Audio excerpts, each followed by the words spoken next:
Kapag manalo ako sa eleksyon, mangungurakot ako ng pera ng bayan.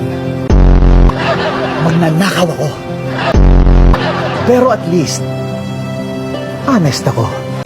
Pag akong nanalo sa darating na eleksyon, hindi ko tutuparin ang mga pangako kong ibababa ang mga bilihin at itataas ang sweldo. Pero, at least honest ako. Kapag ako nanalo sa darating na eleksyon, gagamitin ko ang pondo ng gobyerno para makapag-travel at mag-shopping sa ibang bansa. Dahil makapal ang mukha ko.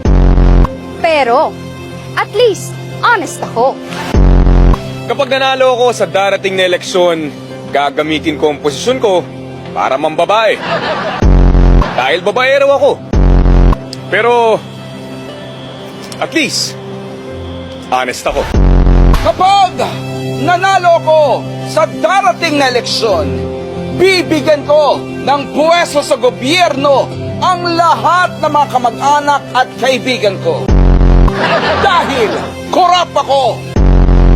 Pero, at least, honest ako.